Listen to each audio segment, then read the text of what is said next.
Hey, everybody. Today I am delighted to have Ken Pisani with me.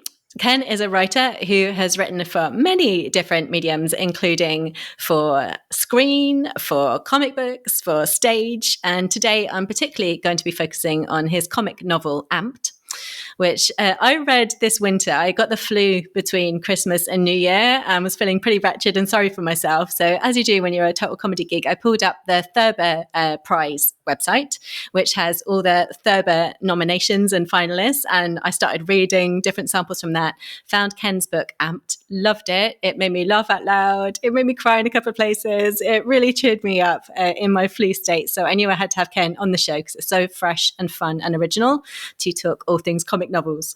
But before we dive in, Ken, is there anything else you'd love people to know about you and your work? Boy, throw me in the deep end right away. I was hoping there'd be like an easy question, like who's my favorite Beatle?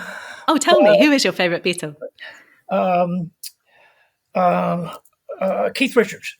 Uh. Oh, you see, I blew the joke. I should have said Herbie the Love Bug. Anyway, no, but I'm very glad you. I was going to ask you, how did you find Amped?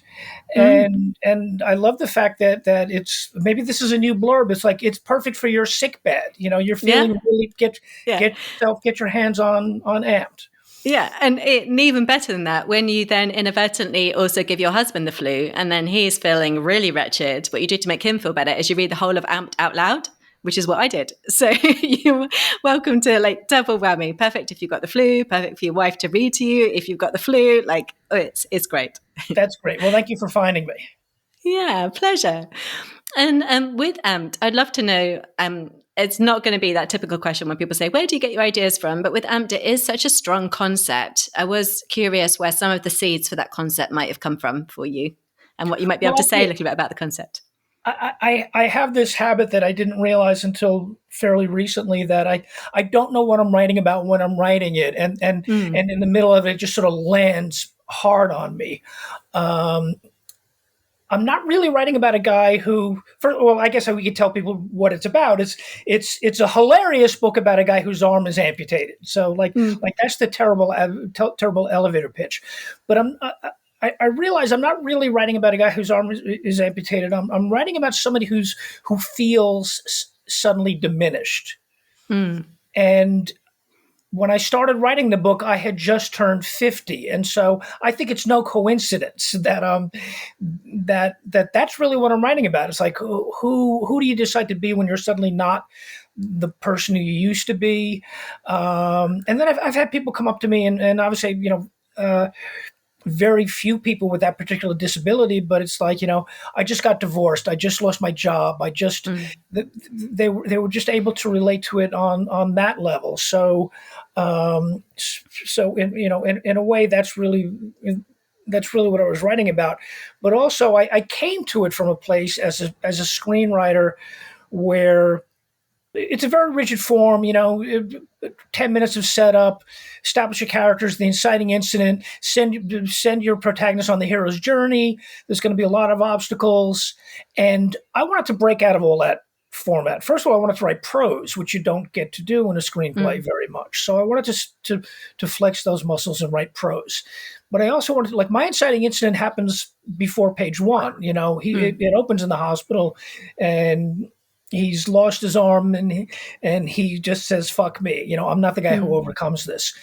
And so I was able to break that form. And then I was also able to write about a guy who I believe in the worst circumstances, most of us don't rise up over those obstacles. We keep tripping over them and falling over and over again.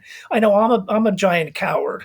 And if something like this happened to me, I don't think I would overcome it that well. And so it was a way to break the form of structure and to also break what typically happens with a character.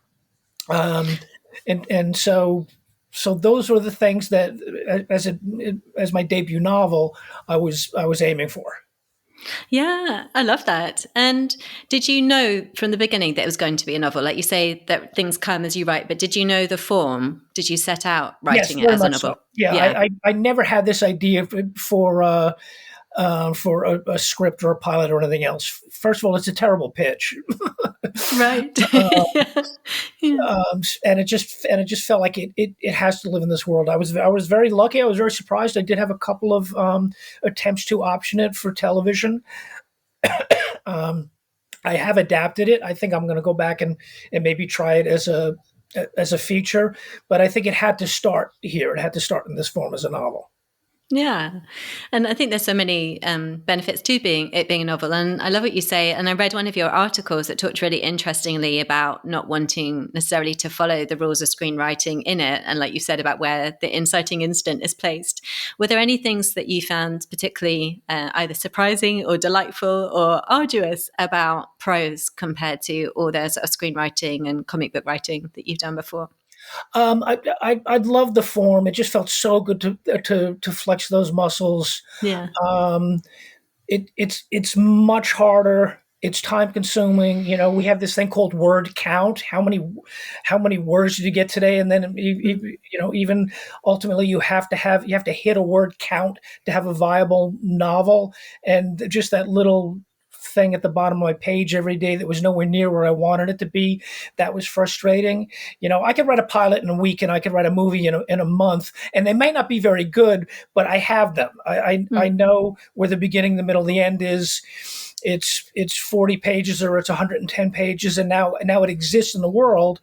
It's what we call the vomit draft, and now I can go back and clean it up.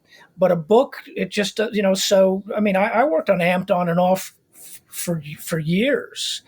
And I didn't outline. I tend to outline when I'm working on something in film or television. So it really there are so many just flights of fancy. I always listen to my characters. I always hear their voices, no matter what form I'm writing it, and that's great because they tell me what they would say and do, even if I think I know.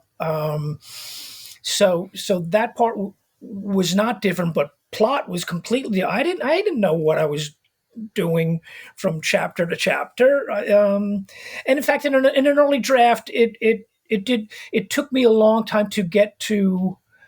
I was really exploring what it would feel like to have this happen, and bringing him home, and when I finally got an agent, he loved the book, but he said, like, just move things faster,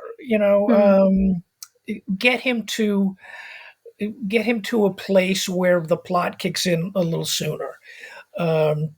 So that for me was the challenge, was just letting it unfold the way that I did and without an outline. And there are things happening all through the book that I just didn't plan. And then when they happen, I was like, oh, this is great. This is good. Yeah. And it was really fun. Yeah, I love that. And I wonder if it benefited from like having those things, because that's one of the things I love most in the tone was how you nailed like the feeling, the believability of the feelings, but also then this plot, which does, get quite wild and fun and absurd too. But I think it's can be a tricky balance, like how we keep it grounded. And so do you have any insights as to how you managed to do that? Or was it, do you think, because the character work was so good? Because I did have it like lots of thoughts of like, this is wild, this is fun, like this is, I liked the plot and I really felt for the characters. Yeah, I wasn't very focused on plot, as you can tell. Yeah. And so the characters, the characters start making things happen. I think families are both easy and hard to write about. I mean, we all have one. We all understand the dynamics, but I think they're different and the same for everybody at the same time. And I just think that once I sort of stumbled into different characters, I won't call them archetypes. His sister's type A, but then she's not. Mom, it seems very emotionally withholding, but then she's not. His father is never going to mention his missing arm. And then he suffers his own setback. I just think that constantly reversing expectations, which again, like I'm hearing the characters, I think I know what mom's going to do and say, and then she gives me a moment. It's like, oh, let me go off on that tangent a little bit. And then as far as his father, just an example of not planning. he's an Olympic biathlete. And the dumbest Olympic sport, right? It's skiing, cross-country skiing, and then firing a rifle. And the only reason he's an Olympic biathlete is because when I was writing this, I happened to get up and walk through the living room, and the Olympics were on, and the biathlon was on, and I said, I'm going to make him an Olympic biathlete. And so it's such a random moment, but then it becomes I use it as a metaphor for him. He's a guy who, and he explains in the book, the biathlon seems nonsensical, but what it is, it's to test your ability to go from heart-pumping activity to the restful state needed to hit a target. And so I use that as a metaphor for him and for how he's modulated his life away from the poles towards what he calls the dull stripe of the middle. Now that's all an accident because I got up to get a Kit Kat out of the freezer at that moment, and the biathlon was on TV. And while those things will happen in that could have happened if I was writing a screenplay, I just gave myself a lot more opportunities here in the book to do that. Oh, I love that. That's so inspiring. And I just really feel like it sounds banal, but it is all the richer for it because there were so many things where it didn't exactly go as expecting. And I was constantly surprised by the characters and in such a delightful way, because I do understand. And particularly, I mean, I'm assuming from the outside that tropes can be really important in screenwriting, but I also find them a bit frustrating sometimes as a viewer. And it's so interesting the way that you play with them and twist them and subvert things. And I love your term, like reversing expectations. But again, not just at like the moment in the arc where people would be like, oh, and this is where we get the twist. It's like there's so many twists within the scenes and you can't ever quite judge where they're going to be. It's delightful. Really delightful. Thank you. And look, we're complex animals. We're very, very few people move in a straight line. And people will surprise you and we'll surprise ourselves. And so, why not let that happen when you're writing? Yeah, I love that. I think we need more of that. And there was one of the reviews that I pulled out from AMP that I really liked. It said it's a lot like life, sad and funny and messy and weird, occasionally all at the same time. And I was like, yeah, I think that's why I love it. And and again, the really bold choices, but always with these really believable characters. So that was awesome. And I wanted to ask you, because I did also cry in Amped. And it was particularly hard because I'm not joking about the fact I also read it out loud to my husband who then got the flu. And it's really hard to read out loud when you're getting really choked up. And I'm not going to spoil it for readers, but there were a couple of places where I was so choked up. I was like, just give me a minute. I had to have a little bit of water and then carry on reading. And so I'm curious, like we use the term in TV now, comedy drama, and people are more used to things sort of shifting. But I think it can be quite hard in prose to get that balance. So was that something that came naturally to you, being able to make those really like heart-rending bits too and then pull the comedy back, or did that need calibration? Tone is really hard, and I think it's the hardest thing in the world in film and television, especially because often, especially in film, the director is responsible for tone, and oftentimes he or she didn't write it. And getting the tone wrong in a comedy, especially what we call a dark comedy or something that's not conventionally comic, it's a really hard tightrope to walk.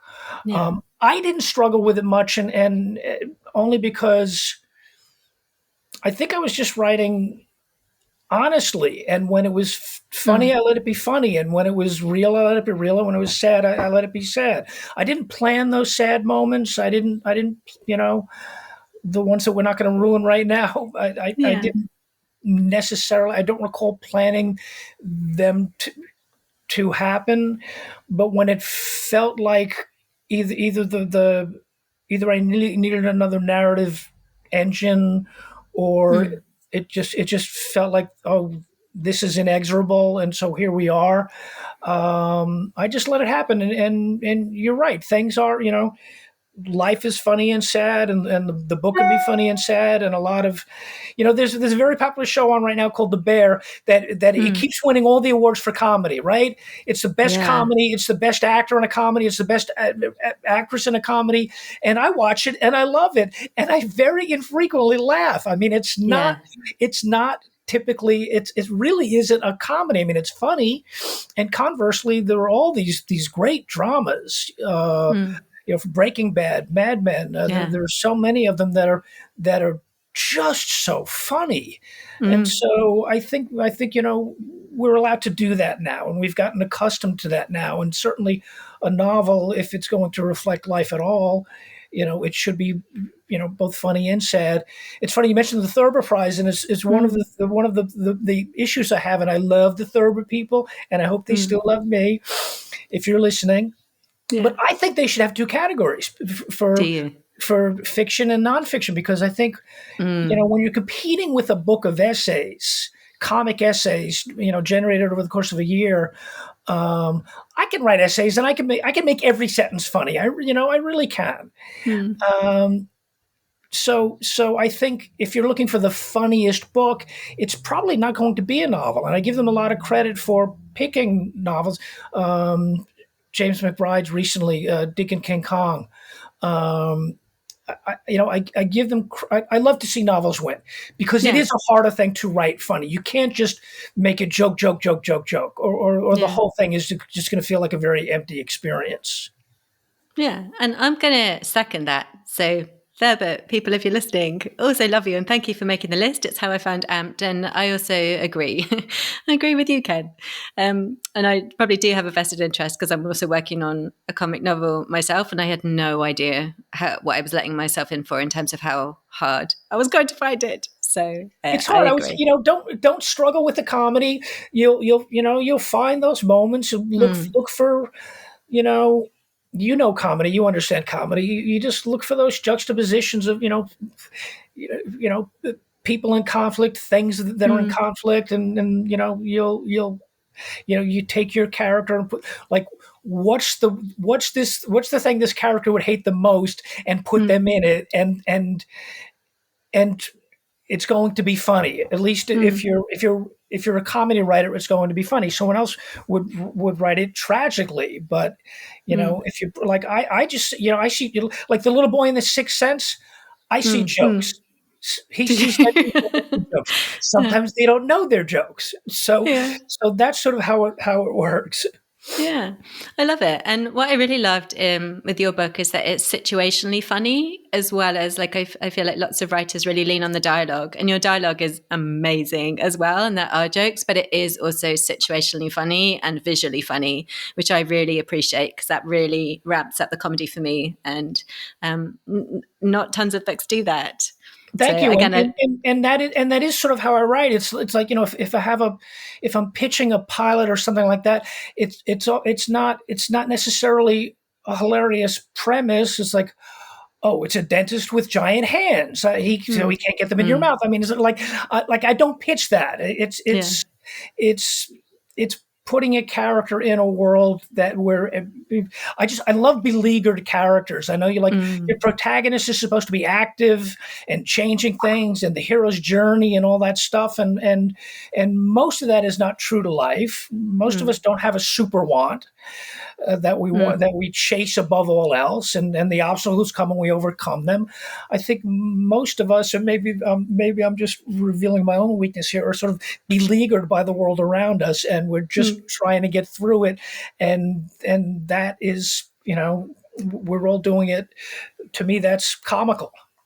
Yeah, totally. And I love, though, that it's still comical with I don't know the best way of describing it, but there's some books that I've read where the beleagueredness just comes out in almost, if I was being really blunt, I would just say, like a sort of whiny tone, which this doesn't have. It's not like tipping into that just kind of micro analysis of all the things that have been done to them. It's not. It's this character still trying to move, not necessarily always forward, sometimes sideways, sometimes falling down a hole, metaphorically speaking. But there isn't this sort of micro analysis, almost like sort of therapist speak, kind of comedy, existential comedy. I'm not expressing myself very well, but I know what I mean. No, you are. I hear you 100%, and thank you for that. But I'll just admit, there's a fair amount of whining.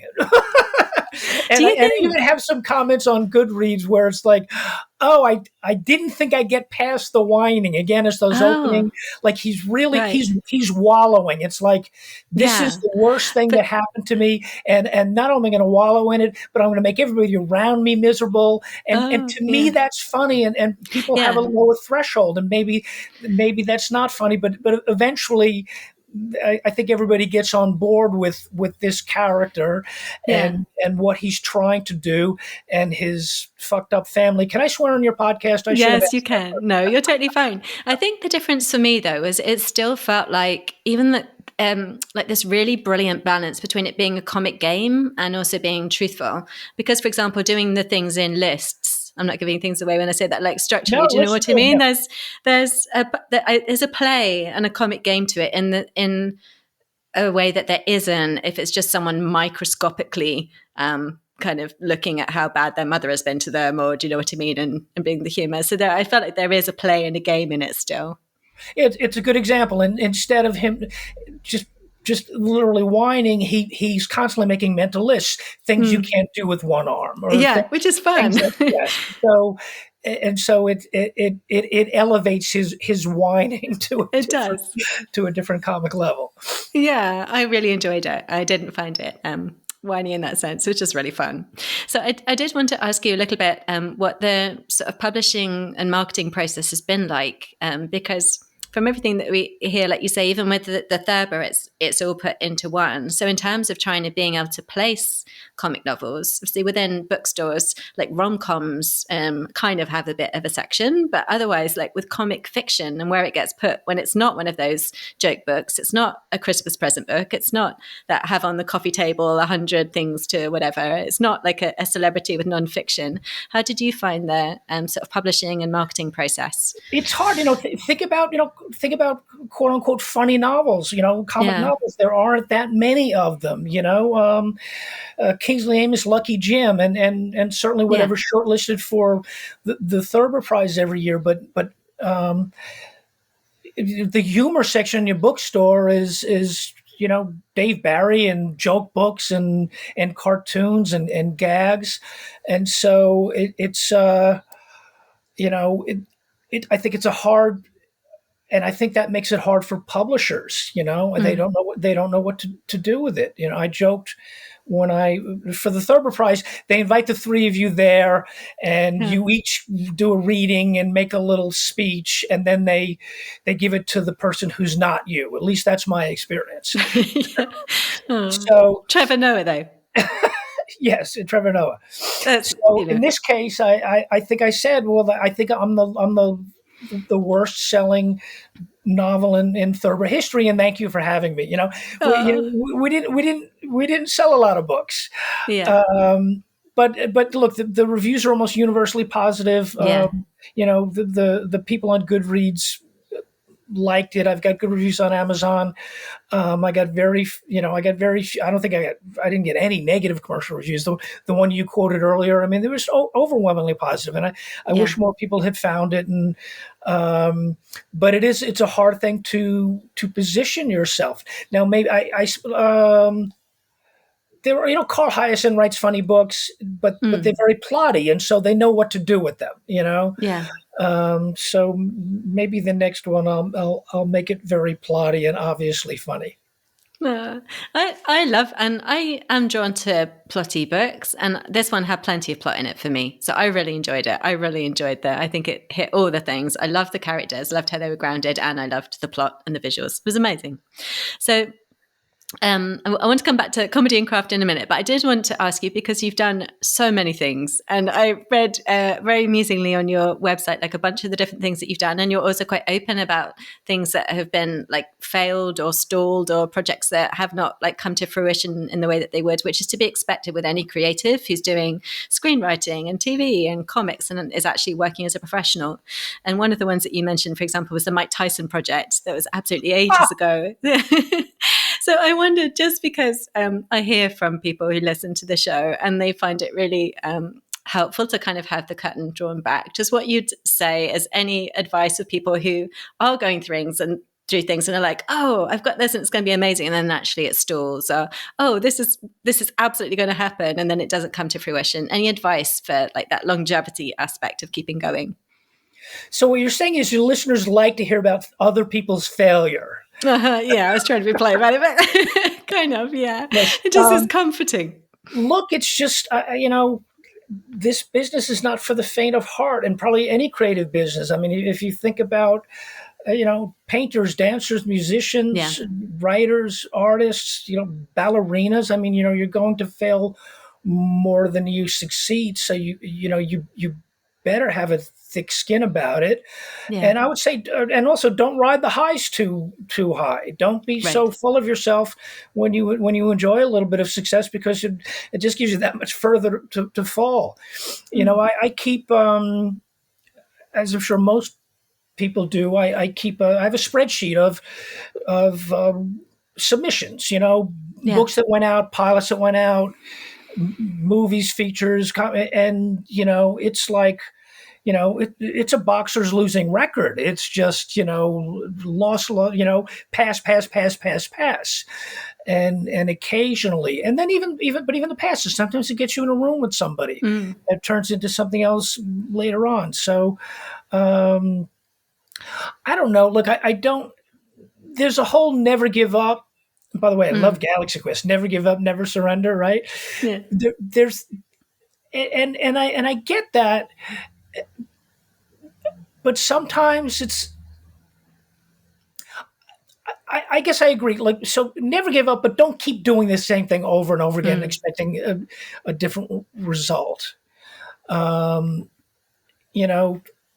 Pivot a little, So by way of example, my second book after Amped is a little novella, and I had a 2-book contract with St. Martin's Press, and they don't publish novellas. So I self-published it, and nothing happened, but that was fine. I actually turned it into a pilot, and I've sold it twice for television. As I describe them, events that expired with a little fanfare. One more thing that didn't happen. Yeah. But then my second real book, which to date is still the thing I think is the best thing I've written.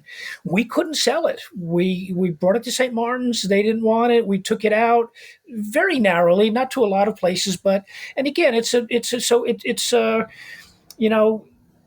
a guy with one arm, but it's not the Da Vinci Code. I'm not writing Michael Crichton books. It's about a Russian hockey player in 1989 who defects to the West. He wants to go to New York. He wants to see cats. He wants to meet Koch.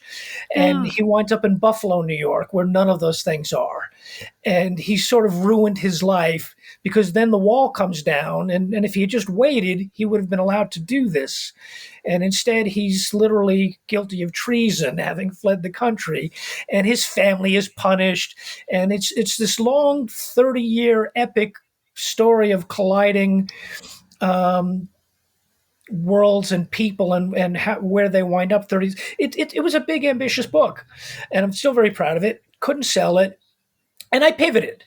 I started writing a thing that to me feels very commercial, but it also feels loaded with the stuff I wanted to explore about life and regrets, and who we are and who we think we'll be, and what if we could do things over. And I never tell my agent what I'm writing, because he would tell me, don't write that. I can't sell it. Right. So in this case, I told him, I emailed him and said, just so you know, here's what I'm working on. And like 10 minutes later, my phone rang, and it's him. And he doesn't call me that often. And he called me and he said, finish this book. I can sell it.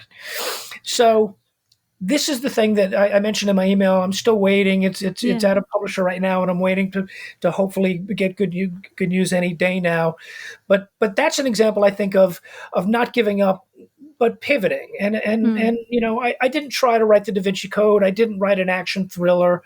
I wrote something that's still very much, I feel in my heart, and I want it to be funny, but I also, look, this could be a movie, this could be a TV show, this could be a beach read, and I think a lot of people would enjoy it very much. And so I think that's maybe a good lesson.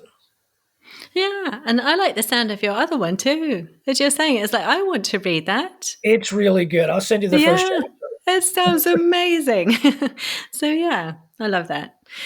And oh my goodness, such resilience. So saying you've done so many different things in your career, but I want to take a slight left turn. Everyone, check out, if you didn't see that, rewind it on, you can't rewind it on I YouTube, should showing put my this age. on my website, shouldn't I? Yeah. So good. That's good. We'll get a picture of that. Look at that amped mug. So that's there. You can see it there. And do you see the sticker? I put these on books. It was my wife's idea. It says, yeah.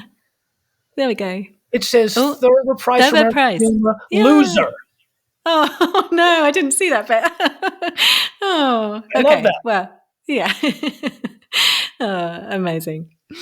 So I want to take a little bit of a left turn here, because you did say when we were setting up this podcast, it was okay to pepper you with questions. So I'm going to take you at your word and ask you one. In one of your articles, you were writing about the fact that you prefer something new and that stretches boundaries to something familiar. And that's also true for me, where I'm like, I want a 30-year epic with a hockey player in this. Like, I want that too. But then there was a caveat. You said you got one caveat, Muppets. And you said, if the Muppets want to rescue Snow White or battle zombies or join the Avengers or take over Downton Abbey, bring it on. And I'm like, I second that too. So why do you love Muppets? Because I've got a weird love of Muppets. Oh, come on. Who doesn't love the Muppets? They're just... People don't. I get shouted down. You avoid those people. Don't spend any time with those people. Don't give them the time of day. They'll just bring you down. No, the Muppets, they're just so great. They're so wonderful. There's a purity to them.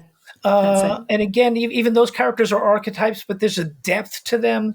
They just feel authentic. They feel great. You hear the stories all the time about the actors who would go on Sesame Street or the Muppet Show, and the Muppet Show, by the way, back in the 80s was huge. It was a primetime show, and they get the biggest stars. They get Stallone right off of Rocky, and they get just the biggest stars are going on the Muppet Show. And they would say that after it takes a very, very short period of time, and they're talking to the puppet. They're not talking to the guy they can clearly see going like this.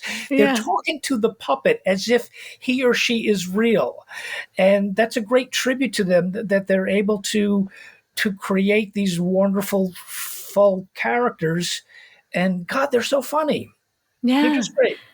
Yeah, and in the episode that I think will come out, the one before yours, I talked to Caleb Warren, who researches comedy, and was asking him about it too, because I was saying that, because I'm a bit obsessed with it at the minute, that I just feel like with Muppets or puppets, the bar changes for me in terms of what I'll find funny. Like, everything is so much exponentially funnier, and you've just given me some indications there. Like you say, there's this weird like purity, but also depth to them. I was like, I don't know how it's true, but that feels really true. And I will laugh so much more at what they do often than with humans, other than humans in real life. Oh, so much. Yeah, amazing. Great. So thank you for sharing that. So I'd love to know just a couple more, looking at time, I've so many things I could ask you, but I'm just going to ask you one or two more comedy-based questions, and then we'll wrap up. So I'd love to know from your the other mediums that you work with, because I know, because I asked you to stand up before we did the podcast, I could see your shirt that you've got one of your comic books on your shirt. Check that out, everyone. And if I'm you're not, walking billboard, I might as well be wearing like a fire suit for the Indy 500 with logos, except they're all mine. Yeah, I love it.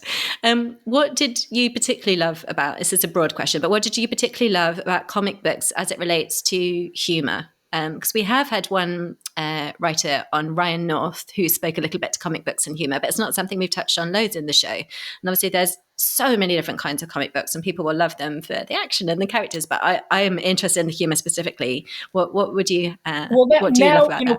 Currently, there's such a wide range of comic books. People think of comic books and superheroes and tights, but there are so many more. And even when you talk about comic book movies, Ghost World 20 years ago was a comic book movie with Scarlett Johansson.